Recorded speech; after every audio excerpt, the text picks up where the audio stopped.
Je m'appelle Joseph Abraham, je suis historien et architecte et j'enseigne l'histoire de l'architecture à l'école d'architecture de Nancy. Bon, je me suis intéressé il y a à peu près une vingtaine d'années à l'histoire de l'architecture du XXe siècle, en particulier à Auguste Perret, grâce à un de mes enseignants qui était Jean-Pierre Éperon, qui s'intéressait beaucoup à l'enseignement de l'architecture et à ce qui pouvait former des courants, des écoles. Et je dois dire que depuis 20 ans, je n'ai jamais été déçu par Auguste Perret et sa mouvance. Oui, cette étude d'Auguste Perret et l'école du classicisme structurel m'a conduit à étudier le Havre, la reconstruction du Havre, qui a été entreprise par l'atelier Perret. Et ce qui m'a beaucoup intéressé, c'est de travailler, je dirais, de la recherche en archives jusqu'au classement UNESCO. Une architecture de qualité doit être interprétée exactement comme un tableau ou une sculpture de qualité. Je vois qu'elle dépend essentiellement des problèmes qu'elle pose, qu'elle résout, également de sa réception, la façon dont le public l'interprète.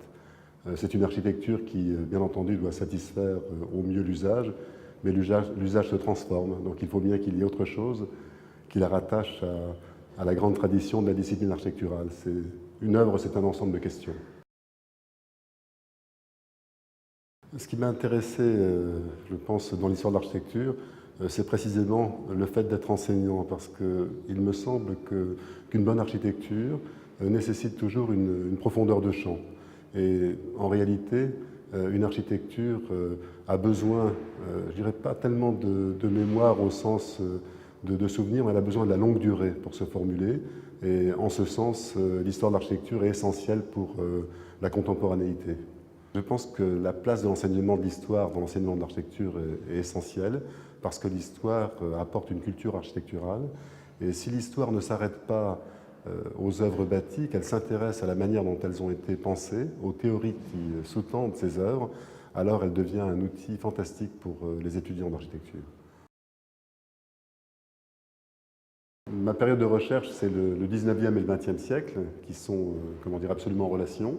Mais depuis une vingtaine d'années, je me suis intéressé à l'après-Deuxième Guerre mondiale, une période que je considère comme particulièrement riche, pleine de paradoxes, une période incomprise parce qu'une architecture de masse côtoie une production plastique de très haut niveau.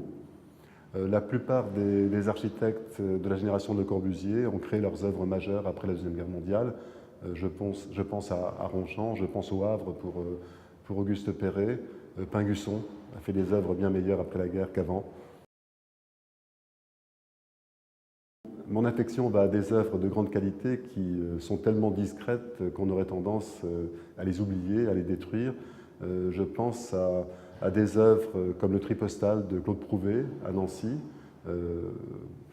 également à des œuvres de cette période où l'on voit des murs rideaux, des constructions faites à partir de coffrages glissants, des méthodes industrielles, mais qui ont donné des œuvres aussi belles que des sculptures de Calder ou des toiles de Picasso. Je crois que si j'avais une machine à remonter le temps, je ne m'en servirais pas. Je crois qu'on fait de l'histoire parce qu'on s'intéresse au présent. C'est le présent en fait, qui nous incite à regarder le passé. Je m'intéresse bien entendu au XIXe siècle, sans lequel on ne peut pas comprendre l'architecture du XXe siècle. Mais le XIXe siècle est une ouverture sur l'ensemble de l'architecture de l'humanité. Et je m'intéresse en particulier aux lectures qu'ont données les architectes et les historiens de l'Antiquité.